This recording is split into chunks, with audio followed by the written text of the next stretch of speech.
بسم الله الحمد لله والصلاة والسلام على رسول الله. السلام عليكم ورحمة الله وبركاته. maanta golaha midowga murashaxiinta waxay isugu yimaadeen shirkoodii caadiga ah rutiinka ahay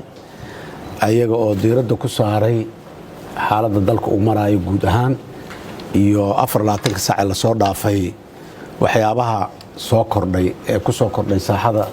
siyaasadda ee bariyahan dababa xoogaa iska cakirnay. waxaan rabnaa dadka Soomaaliyeed inaan u cadeyno horta muddo ugu horeyso mowqifka ama mawaaqifta ay taagan yihiin midowga murashaxiinta. golaha midowga murashaxiinta muhiimadooda koobaad waxa waaye aanay ahayd muddadii la soo dhaafay oo dhan dalkan in ay doorasho ka dhacdo, doorasho dimuqraadi ay ka dhacdo,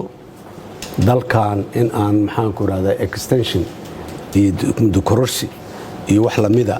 iyo aanay imaanin si deganaansho iyo miir iyo mas'uuliyad ay ku jirto ayaanay midowga murashaxiinta intaa ay u soo garab taagnaayeen broseska doorashada socday. arrimaha aan raalli laga noqon karin ee xanuunka badan ee marar badan dhacayeen ay dulqaad badan uga muujiyeen, ra'yiga toosan ay ka qabaan ay muujiyeen. hase yeeshee waxaan rabaa maanta in aan meeshaan ka jeedino xaaladda dalka ee siyaasadda meesha ay marayso.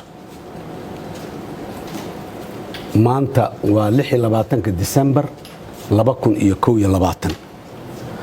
27 December oo berri ah sanada ka soo wareegtay maalintii 27 December 2020 ayay ahayd baarlamaanka federaalka Soomaaliya labadiisa gole inta la dhaariyo inay shaqo bilaabaan oo golaha shacabka iyo aqalka sare oo isku jiro baarlamaanka ah ay shaqo bilaabaan. sanada ka soo wareegtay maalintii baarlamaan ma aha maalintii doorashada inay dhacdo ay ahayd maalintii dalkaani baarlamaan shaqaynayo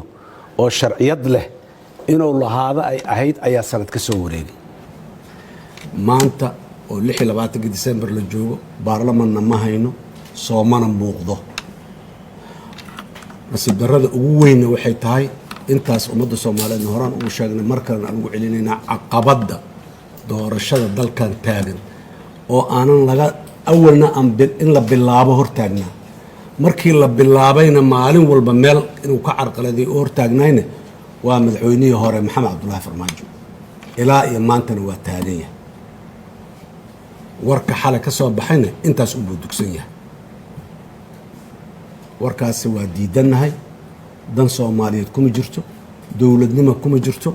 wadankan oo mas'uuliyad darro la muujinayo oo qar laga tusi tuurayo ayaan u aragnaa. mar kale cod dheer ayaan ummadda Soomaaliyeed ugu sheegaynaa waxa Maxamed Cabdullaahi Farmaajo oo ku dhawaaqay xalay waali waaye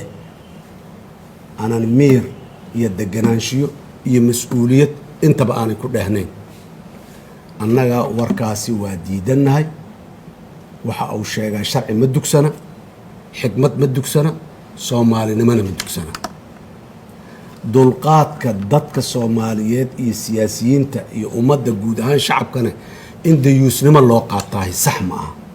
madaxweynaha dadka caqligooda inay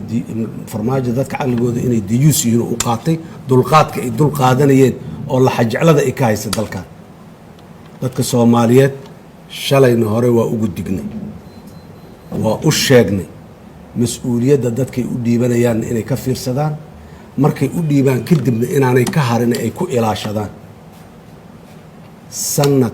kadib muddo xileedkiisa markuu dhammaaday maanta meeshaasuu taagan yahay weli isaga ayaa doorashada dalkan caqabadda ugu weyn ee taagan ka ah.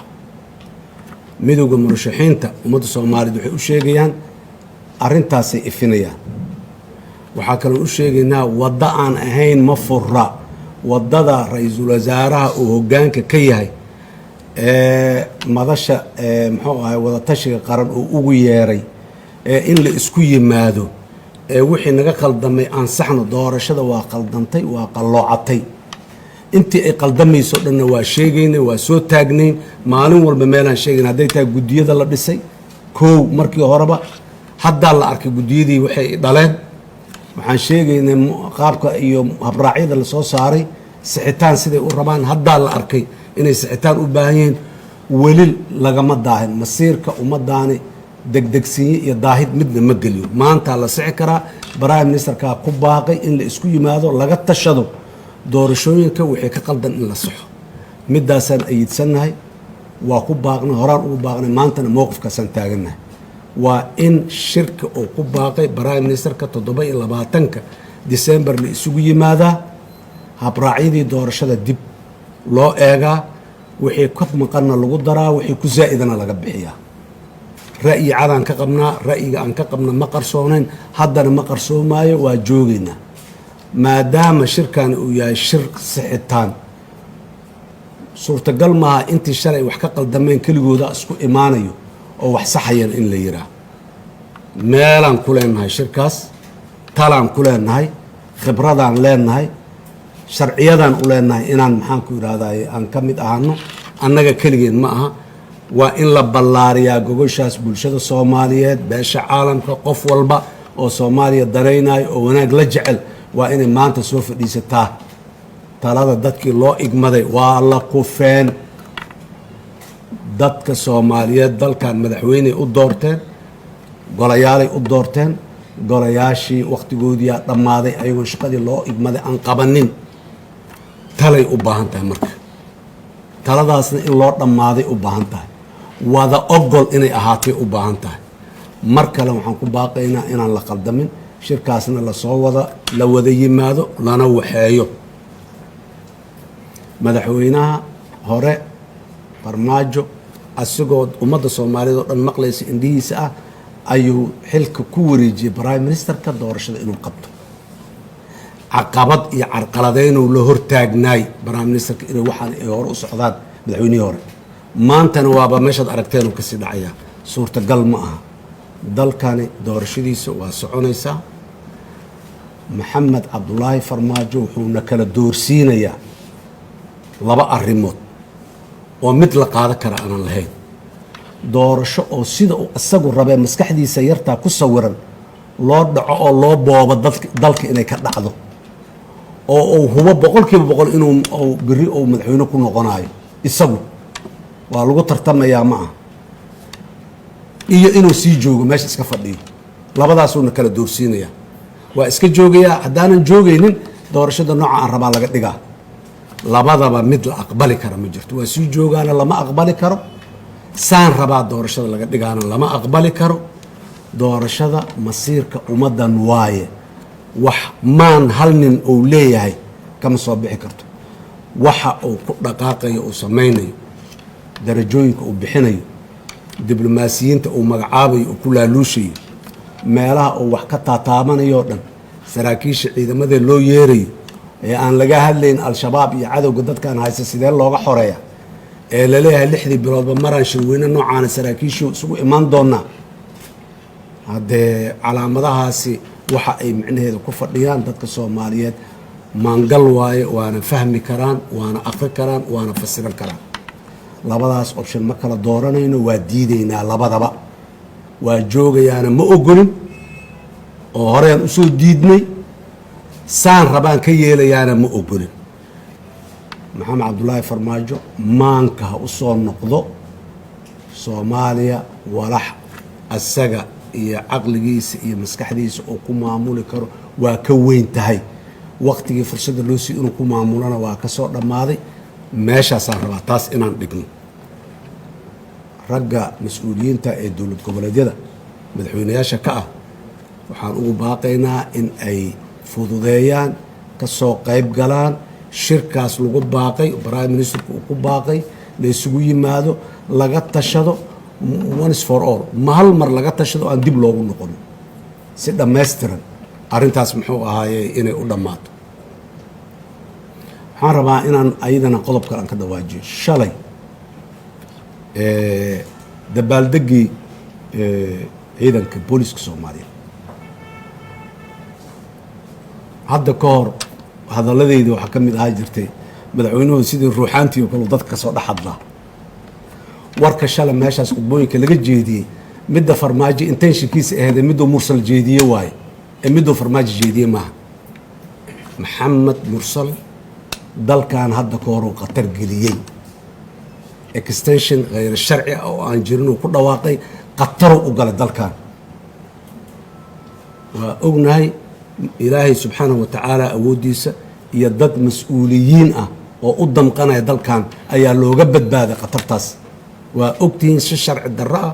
oo qawaaniinta iyo dastuurka aan waafaqsanayn ayuu 2 sano extension u ansixiyey shalay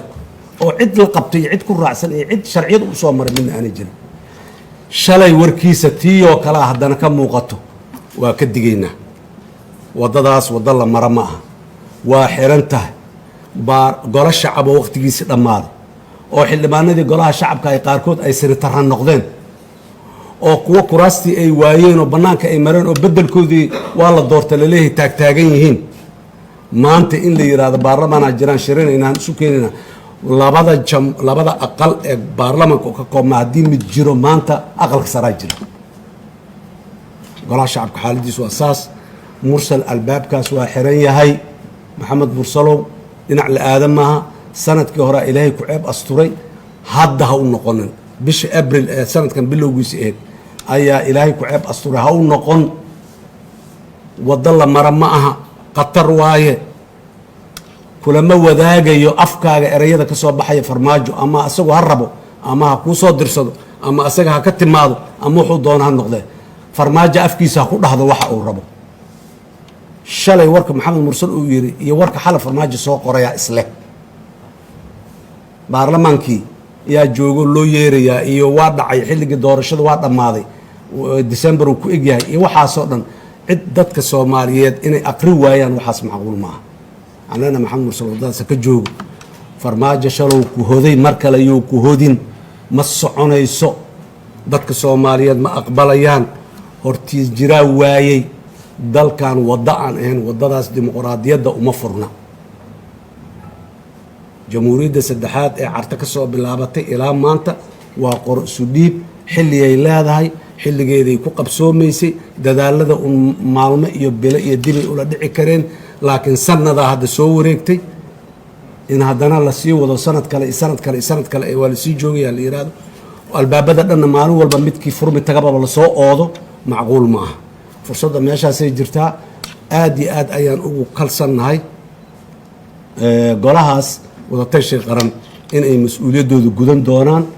oo maxaanku idhahdaa baaqa ra-iisul wasaaraha uu ku baaqa shirka ay aqbali doonaan imaan doonaan wixii khaldanna ay sixi doonaan inay isku yimaadiin isu soo hor fadhiistaan cibaado ma aha waa inay wax saxaan waan rajaynaynaa wixii khaldamay in la saxo waddadana saas ay doorashada ku dhammaato muddo kooban xaaladan dalkan kuma sii sugnaa karo haddaan dhinacaas taas uga baxo oo dhinaca amniga iyo security-ga ay u yeerto dhowr maroo horena waa ku celin ninna kuguma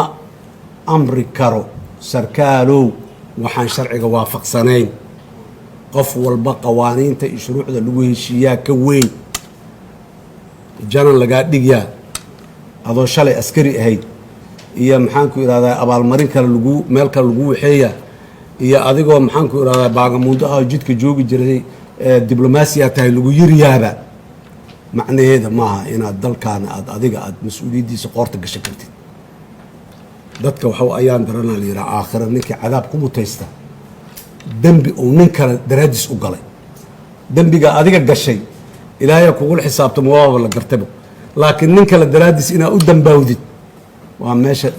dadnimada ugu liidata war yaan dad kale loo dambaabayna dalkana ha loo turo ummaddanna annagaa mas-uuliyaddeeda iyo ummadnimadeeda iyo hoggaankeedii soo doonanay oo u taagan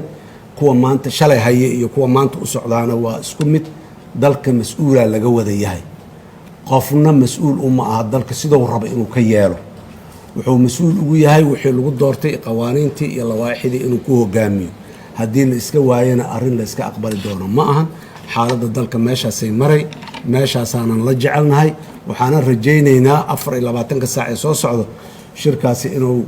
muxuu aha ifafaarihiisa ay noqdaan ay hore u socdaan maanta la joogo waxaan rabaa mar kale inaan ku celiyo kusoo gunaado midowda murashaxiinta hortabintiisa koobaad ama prioritigiisa koobaad waxa waaye doorasha dalkan inay ka dhacdo si nabada ku dhacdo doorasho la aqbali karo wada ogol ah inay dhacdo waaye